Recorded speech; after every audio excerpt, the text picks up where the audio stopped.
Well, I reviewed the first two installments of this on their anniversaries. Now I'm about to tackle the third one on its anniversary because it's, as they say on the poster for this, great trilogies come in threes. So prepare yourselves for a review of Scary Movie 3. Bad Days, Entertainment Rankings and Reviews.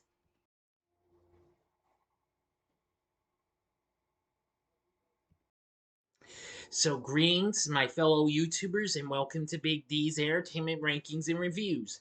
My name is Doyle, better known to as the Big D, and this time around I bring to you a review of the 2003 parody flick Scary Movie 3, released by Dimension Films, directed by David Zucker, written by Craig Mazin and Pat Proft. This, of course, is the third film in the Scary Movie series, released 2 years after the second one. It parodies, of course, horror, sci-fi, and mystery genres. Now, Anna Faris and Regina Hall reprise their roles from the first two films. Plus, we have a big all-star cast that includes Charlie Sheen, Simon Rex, Anthony Anderson, Kevin Hart, Leslie Nielsen, and a host of others. It's also the first film not to feature the involvement of the Wayans family. Now, and nor are the characters played by Sean Marlon Wayans, Ray and Shorty, don't appear, nor are they referenced. Now, the film's plot significantly parodies The Ring, Signs, The Matrix Reloaded, and 8 Mile. Now, of course, I've already reviewed The Ring and The Matrix Reloaded, which I did back to back with Revolutions. The film did pretty well, despite getting, well, bad or mixed reviews and what have you.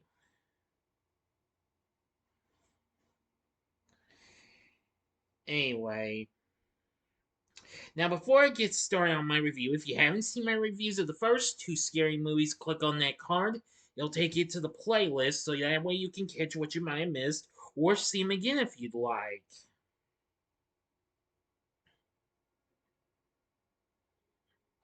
Just give you a few seconds. Okay, here we go with our story.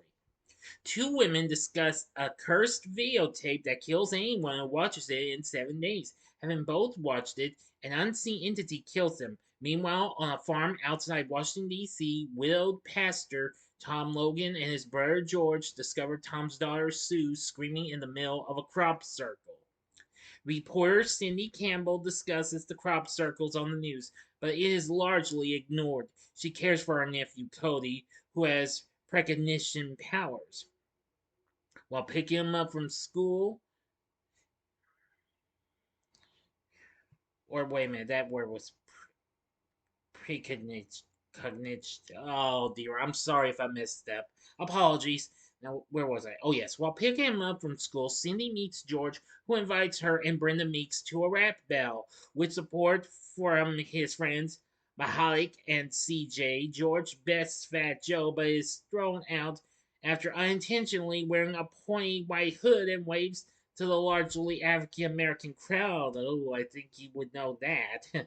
Brenda tells Cindy about the cursed videotape she watched and asks her to keep her company. After playing several pranks on Cindy, the girl from the tape, Tabitha, kills Brenda. George receives a phone call about Brenda's death, and Tom meets with Simon, who apologizes for killing Tom's wife in a car accident.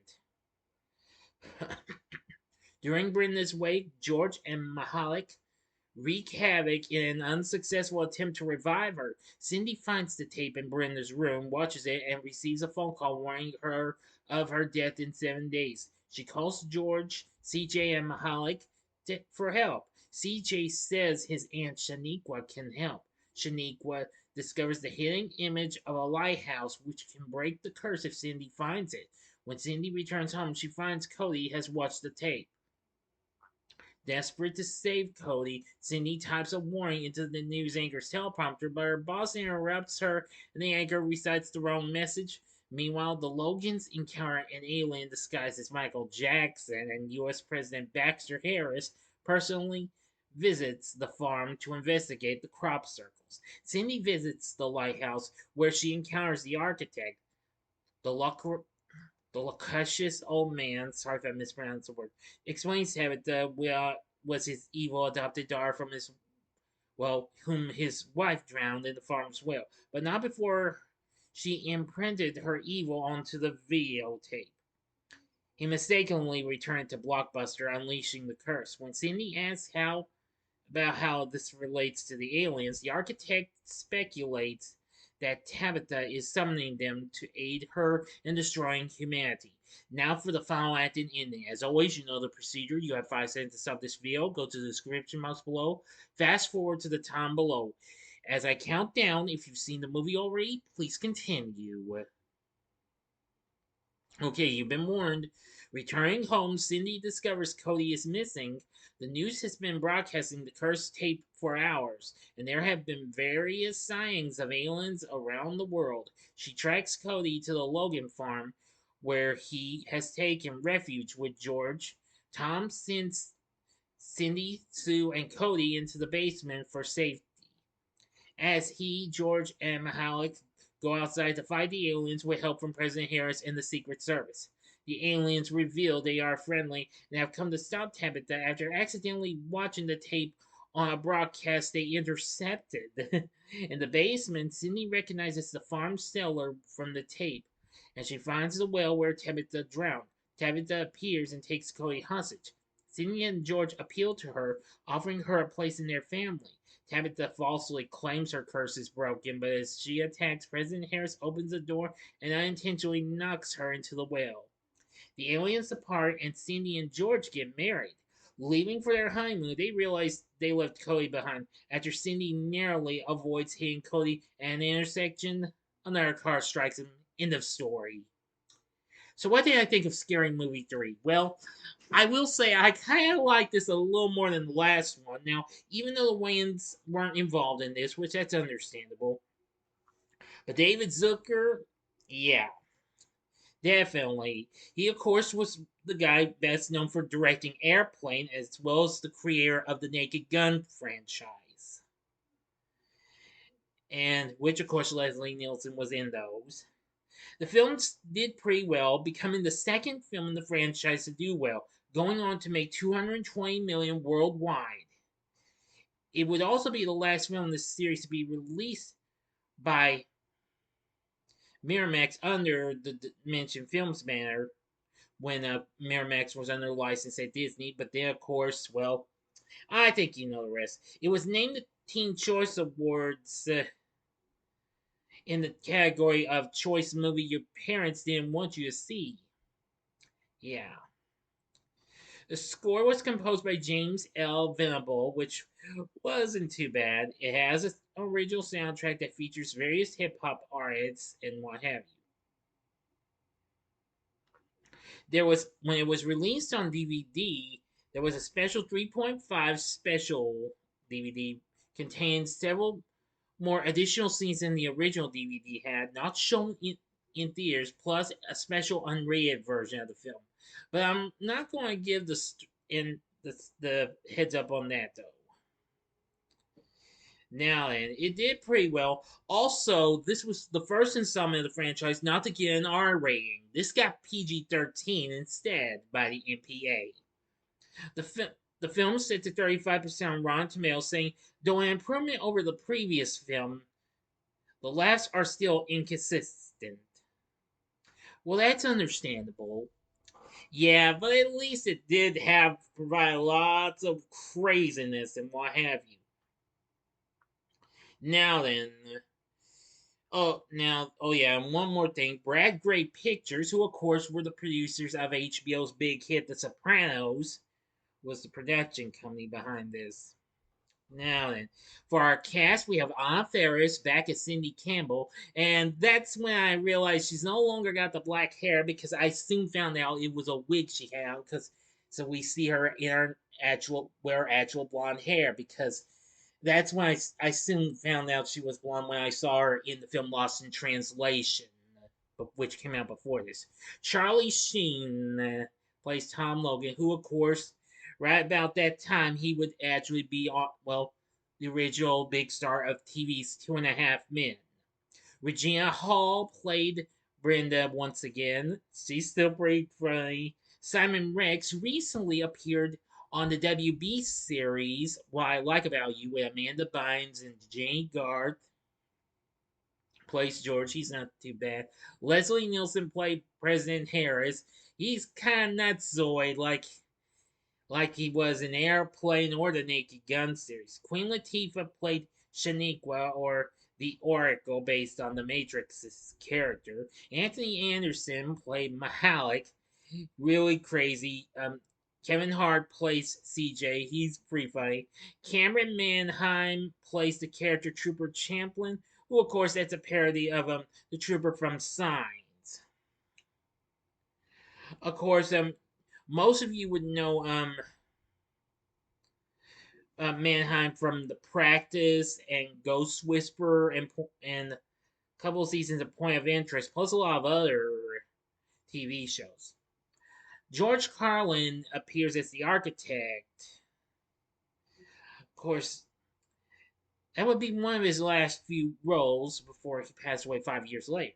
A. Griffin played Orpheus, the take on Morpheus from The Matrix. Yeah. Um, the two ladies we see at the beginning are Becca and Katie. Becca's played by Pamela Anderson, and Katie's played by Jenny McCarthy. Really crazy. We have Drew McCusker as Cody, not too bad. Denise Richards, who was actually married to Charlie Sheen at the time, played Annie Logan. We also have D.L. Hewley, Ja Rule, Daryl Hammond, Jeremy Piven, Tim Stack. Oh, and others, and what have you. We have cameos from Simon Cowell, RZA, Master P, Raekwon, Method Man, Redman, Macy Gray, Fat Joe, and others. Plus, we have Derek Stephen Prince and Tom Kenny, of course, was well known for voicing a certain SpongeBob SquarePants, voiced the aliens. Crazy, huh? Anyway, yeah. Really, really crazy. Anyway, the film did well, and Dimension would do a fourth film, which would be released 3 years later, which is okay, but I'll get to that later on the road. But in the meantime, with everything I said, with a pretty good big all-star cast and some pretty funny humor, some of it's hit or miss and what have you, and a pretty good score, plus a few funny bits at the rap battle, which that's probably the funniest bit. Would I recommend Scary Movie 3? Well, I'd say give it a one-time watch, but only if you're a hardcore completionist, okay? But if you're not satisfied with this film, even if you watch the first two, then don't bother with it again. But mostly, I would go with a one-time watch. So, what did you think of Scary Movie 3? Let me know in the comment section below. If you like this video, click the like button, subscribe, and be a part of the Big D Nation. Join me next time when I bring to you a review of Hellbound, Hellraiser 2. Yes, I'm finally going to give you the Hellraiser sequel. So, if you enjoyed this, check out my reviews for these other outrageously funny parody flicks. In the upper left-hand corner is my review of Airplane. The upper right-hand corner is my review of another parody film Dimension released after Scary Movie 4, and that was Superhero Movie. Or if you would like, go to the bottom left-hand corner and see my review of one of the films that was spoofed in this here Scary Movie, The Ring, which celebrated its anniversary last year. Oh yeah, and I almost forgot, Scary Movie was actually 3 was released on this day, October 24th, 2003. Henceforth, today's the 20th anniversary of the film. Sorry I forgot to point that out. But anyway, and of course, the bottom right hand corner is the button you can click to subscribe. If you like rankings and reviews on movies, TV, music, video games, etc., then I'm your guy. Thanks for watching. Until next time, I'm the Big B saying, see ya.